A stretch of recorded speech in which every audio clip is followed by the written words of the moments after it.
Gue videoin ya, lu udah ngancem ya, lu udah ngancem gue mau ya. Gue videoin, gue laporin polisi lu ya.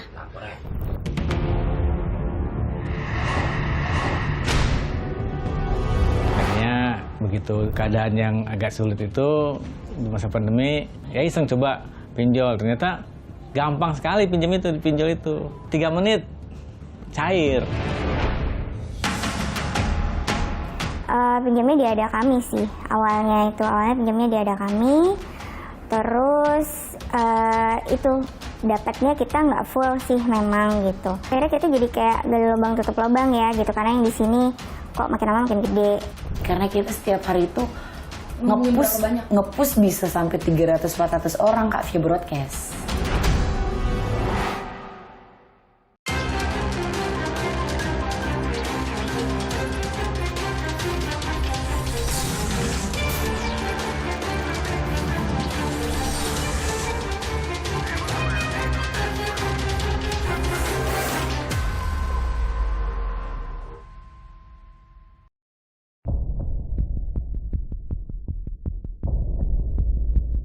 Kasus dugaan bunuh diri seorang warga di Sumatera Selatan akibat tekanan debt collector sebuah perusahaan pinjaman online yang sempat menghebohkan masyarakat beberapa waktu lalu, kini telah menemui titik terang.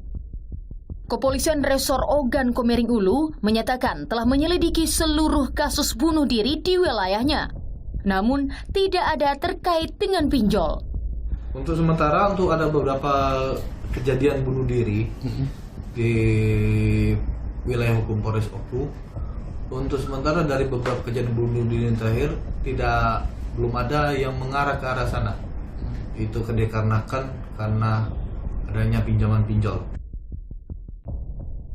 Kasus dugaan bunuh diri akibat tekanan penagih hutang pinjaman online ini sempat viral akhir September lalu melalui unggahan akun media sosial Rakyat versus Pinjol. Meski tak terbukti, kasus ini bukanlah yang pertama. Pada Juni 2022 lalu, seorang supir ditemukan tewas gantung diri di kawasan Priuk, Jakarta Utara. Sebelum mengakhiri hidupnya, korban sempat mengaku kepada keluarganya tak tahan oleh teror debt collector. Korban diketahui terjerat hutang pinjol ilegal sebesar 15 juta rupiah. Sebelumnya pada November 2021 lalu, MY, ibu rumah tangga di Depok, Jawa Barat, nekat mengakhiri hidupnya lantaran tak tahan oleh ancaman para penagih hutang. MY terlilit hutang pinjol ilegal sebesar 12 juta dari 4 aplikasi dan tak bisa melunasi.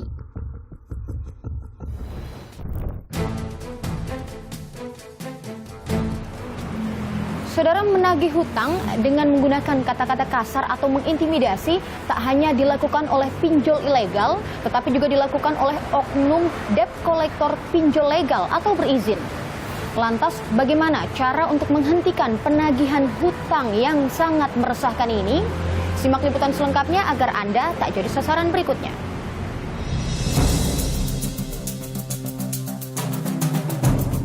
Gue videoin ya, lu udah ngancem ya, lu udah ngancem gue mau ya. Gue videoin, gue laporin polisi lu ya.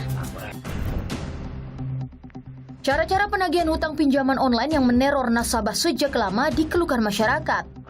Meski telah banyak laporan yang dilayangkan kepada pihak otoritas, pelaku teror yang dilakukan para penagih hutang alias debt collector di Tenggarai masih terus terjadi. Memang yang paling menonjol ya, kita harus akui, yang paling menonjol dari laporan masyarakat dan konsumen pinjol yang masuk dilakukan ke OJK melalui itu adalah tentang perilaku petugas penagihan atau yang dikenal luas sebagai debt collector. Ini yang paling banyak. Tak hanya dilakukan pinjol ilegal, cara penagihan hutang yang meresahkan debitur juga dilakukan oknum debt collector pinjol resmi. Seperti yang dialami YN Juni lalu. Saat itu YN terpaksa berhutang pada salah satu perusahaan pinjol resmi untuk biaya pengobatan sakitnya. Awalnya semua berjalan lancar. Namun lama-kelamaan YN mengalami kendala cicilan. Pinjamnya di ada kami sih. Awalnya pinjamnya di ada kami. Terus itu dapatnya kita nggak full sih memang gitu. Akhirnya kita jadi kayak gali lubang tutup lubang ya gitu. Karena yang di sini kok makin lama makin gede. Akhirnya saya pikir udah deh saya harus berhenti, saya putuskan tidak membayar. Nanti kita gimana nih komunikasinya gitu kan. Akibat tidak membayar cicilan hutang saat melebihi tempo, YN dihubungi oleh debt collector berulang kali. Penagih hutang mengancam akan menyebarkan persoalan ini pada keluarga YN. Udah mulai gitu diteror sih kita, udah mulai diteror. Di telepon awalnya udah dijelasin juga sama kita ada kondisi finansial, tidak bisa membayar dan lain sebagainya. Kemudian dari situ yang saya cukup kaget adalah dia bilang bahwa ini apa perlu saya buatkan grup dari kontak-kontak yang ada di handphone atau di sosial media, minta penggalangan dana untuk bayar tagihan saya gitu. Beberapa waktu lalu kami mengirimkan email permintaan wawancara dengan Ada Kami terkait penagihan hutang terhadap salah satu debiturnya. Tapi Ada Kami belum bisa diwawancarai. Kami pun menelpon customer service Ada Kami. Kami coba untuk melakukan konfirmasi ke pihak Ada Kami. Oke, kami akan coba langsung untuk menelpon ke kontak yang tertera di platform Instagram mereka.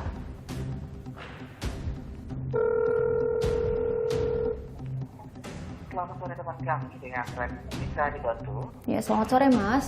Mas, saya Tata Mas dari Kompas TV.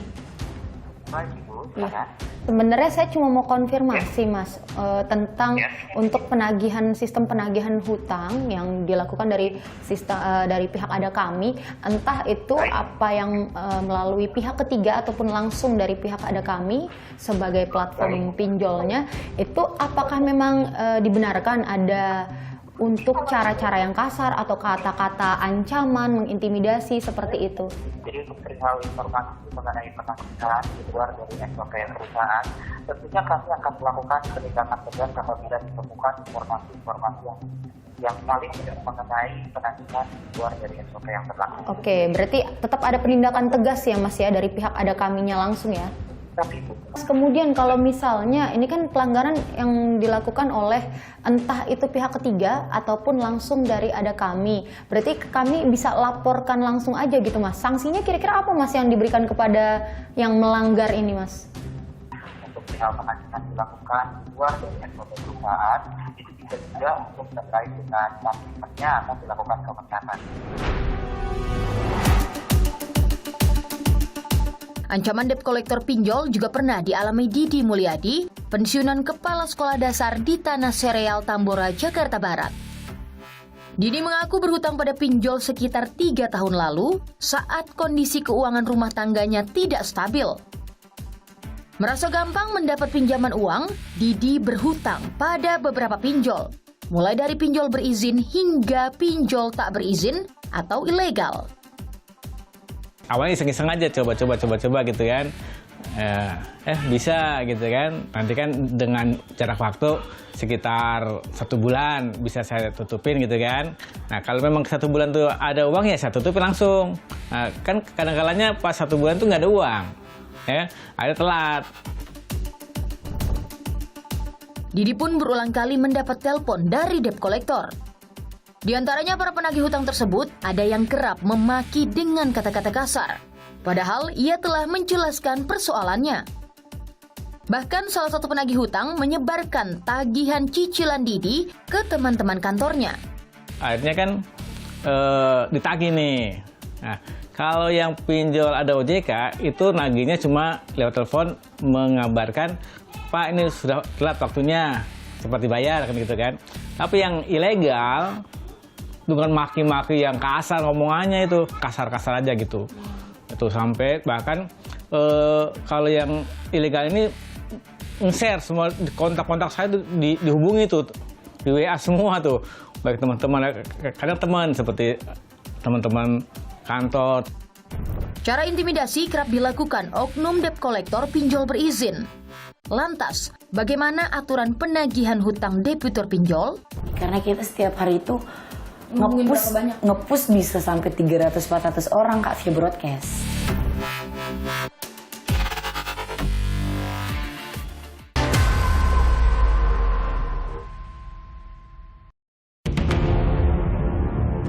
Kemudahan yang ditawarkan pinjaman online mendorong masyarakat banyak memanfaatkan jasa pinjol. Jadi masalah saat debitur berutang demi gaya hidup konsumtif tanpa mengukur kemampuan diri. Akibatnya, cicilan terlambat bahkan mandek alias gagal bayar.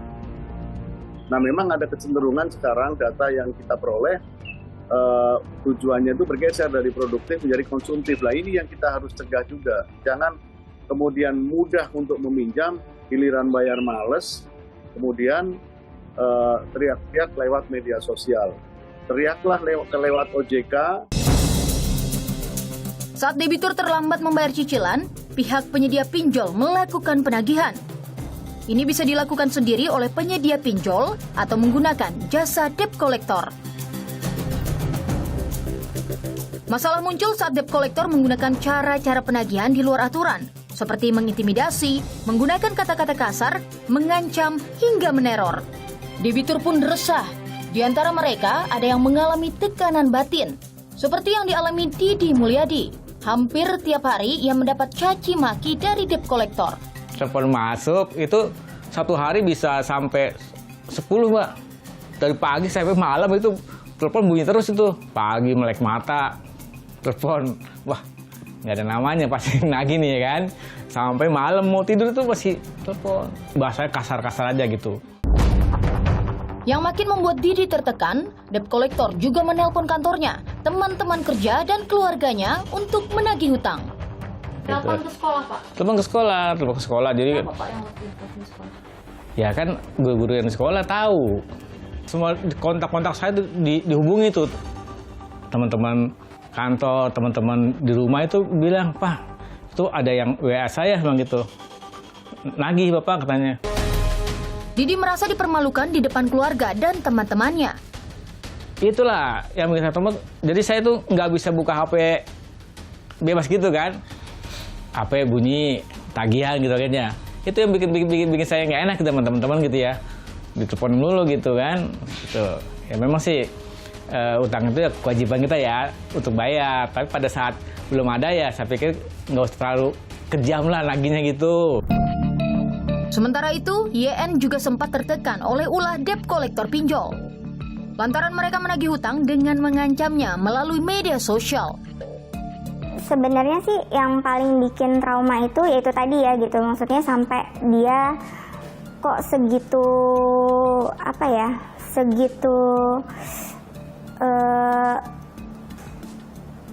berani gitu loh sampai ke ranah privasi kita sebagai nasabah itu kok sebegitunya gitu loh, sampai berani banget kayak ke sosial media kita di-tag, terus mereka bikin akun palsu. Baik YN maupun Didi mengeluhkan perusahaan pinjol resmi tempat mereka berutang tidak memberikan informasi jelas tentang tata cara penagihan saat mereka mengajukan pinjaman. Nggak ada sih kesepakatan awal tuh nggak ada kata-kata itu ya, cuma Apa ada yang ada di kesepakatan awal? ya pokoknya kalau bayar tepat waktu akan dinaikkan limitnya gitu aja. Beberapa waktu lalu kami bertemu Awe, mantan debt collector pinjaman online. Awe yang pernah bekerja pada pinjol ilegal dan pinjol resmi mengaku menagih dengan cara kasar ia lakukan jika debitur tak meresponnya dengan baik. Emang Desa nih sering nagihnya dengan cara kasar gitu? Tergantung nggak. Kalau emang nasabahnya awal responnya baik, kita pun baik. Cuma kalau emang dia menantang, lebih kayak lo mau samperin aja. Jika debitur mengajukannya, ia akan menelpon teman-teman dan keluarga si debitur. Melalui aplikasi khusus, Awe dapat mengetahui nomor-nomor kontak yang ada di ponsel debitur. Kalau soal data, setiap harinya itu kita data dikirim lewat Dingtok, Kak. Itu dia aplikasi orang Cina gitu ya. Jadi setiap laporan, setiap data itu kita dapat dari situ. Kalian bisa lebih ke email sih ya. Email HP apa, dia pakai HP apa, adanya di mana kelihatan. Awe sadar yang dilakukannya merupakan pelanggaran. Namun ia terpaksa melakukannya untuk mencapai target penagihan dari perusahaan yang menyewa jasanya. Tiap hari, karena kita setiap hari itu nge-push bisa sampai 300-400 orang Kak via broadcast, via chat WA. Berdasarkan tata cara penagihan hutang dari Asosiasi Fintech Pendanaan Bersama atau AFPI, perusahaan pinjol dapat melakukan penagihan sendiri atau menggunakan jasa pihak ketiga yang akan menunjuk debt collector. Jika menagih secara langsung, perusahaan pinjol wajib menjelaskan prosedur penyelesaian kalau debitur gagal bayar. Penagih harus memiliki sertifikat dari AFPI atau OJK. Perusahaan pinjol tidak boleh menagih kepada nasabah secara langsung jika debitur menunggak lebih dari 90 hari. Cara menagih dilarang menggunakan cara kekerasan, intimidasi, dan merendahkan kehormatan debitur. Jika menggunakan jasa pihak ketiga, perusahaan pinjol harus menggunakan pihak ketiga tersertifikasi AFPI. Para penagih dari pihak ketiga juga harus tersertifikasi serta tidak masuk daftar hitam OJK dan AFPI. Lantas, apa sanksi jika penagih utang berperilaku di luar aturan? Dan kita akan kenakan sanksi yang cukup berat apabila berulang-ulang melakukan hal-hal yang seperti itu.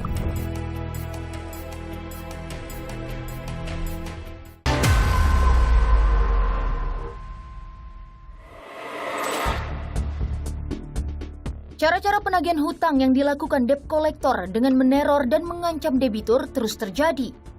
Otoritas Jasa Keuangan atau OJK mengancam akan mencabut izin penyelenggara pinjol resmi yang memperkerjakan para penagih hutang yang melanggar aturan. Perilaku petugas penagihan, ya, atau bahkan pinjolnya itu sendiri yang melakukan dengan cara-cara yang tidak benar menurut ketentuan yang berlaku, tentu kita akan kita akan periksa perusahaan pinjaman online tersebut dan kita akan kenakan sanksi yang cukup berat apabila berulang-ulang melakukan hal-hal yang seperti itu. Setelah kita dalami ternyata pinjamnya legal, pinjaman online yang berizin dari OJK itu kita cabut izinnya. Perjanjian hutang piutang merupakan perkara perdata, namun bisa menjadi perkara pidana jika debt collector melakukan tindak kekerasan dan ancaman. Debitur bisa melapor ke polisi. Kalau kemudian dilakukan oleh debt collector secara perorangan, maka si debitur ini bisa melaporkan ke polisi bahwa dia sudah melakukan tindak pidana, umpamanya perampasan aset atau pengancaman gitu ya, atau cara-cara lain yang menekan si debitur. Jika Anda mendapat teror dari debt collector, ada beberapa hal yang bisa Anda lakukan. Di antaranya Anda bisa meminta debt collector menunjukkan surat tugas penagihan dari pinjol resmi. Jadi pertama memang mereka harus punya bukti bahwa mereka adalah petugas penagihan yang dipekerjakan oleh perusahaan fintech, peer-to-peer lending itu atau pinjol yang berizin dari OJK itu. Dia bawa surat, bawa bukti-bukti bahwa si borrower ini juga wan prestasi, ya kan? Istilahnya kreditnya macet lah pakai bahasa yang paling gampang, ya kan? Kemudian bahwa dia juga punya sertifikat bahwa dia itu petugas penagihan yang benar, gitu ya. Dan bagi masyarakat yang mengalami intimidasi, perlakuan kasar dan ancaman dari debt collector pinjol, segera melapor ke saluran aduan OJK dengan menyertakan bukti. Melalui kanal pengaduan, baik telepon 157 maupun WhatsApp ke 081 157 157 157 maupun lewat APPK, itu adalah tentang perilaku petugas penagihan atau yang dikenal luas sebagai debt collector. Kita melakukan verifikasi, kita si yang bersangkutan kita lakukan berita acara pemeriksaan, kita juga panggil yang dilaporkan. Sementara itu, penyelenggara pinjol harus memberikan info detail terkait hak dan kewajiban debitur saat pertama kali mengajukan pinjaman.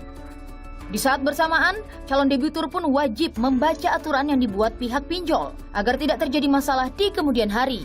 Harus menjelaskan sedetail-detailnya yang namanya hak dan kewajiban, baik hak dan kewajiban dari PUJK maupun hak dan kewajiban dari masyarakat yang mau melakukan pinjaman. Ini yang harus dibaca dan mereka harus memberikannya ringkasan informasi produk. Di setiap kontrak apapun itu wajib dibaca dengan baik, resikonya dan sebagainya. Ini penting sekali untuk supaya masyarakat itu paham betul resiko apabila dia tidak membaca kontrak. Saudara, jika Anda benar-benar membutuhkan pinjaman online, pastikan Anda meminjamnya dari aplikasi legal yang terdaftar di OJK. Dan sebelum Anda meminjam uang, pastikan kemampuan bayar Anda dan jangan pernah menunggak cicilan. Dan kenali modus kejahatan di sekitar Anda agar Anda tak jadi sasaran berikutnya. Dan pastikan Anda terus menyaksikan Kompas TV, independen terpercaya untuk mengikuti perkembangan pemilu 2024. Saya Toto Nova Siliana, pamit undur diri. Terima kasih dan sampai jumpa. Gagal bayar ini bukan berarti kita pure benar-benar nggak mau bayar gitu. Tolong dikasih waktu gitu.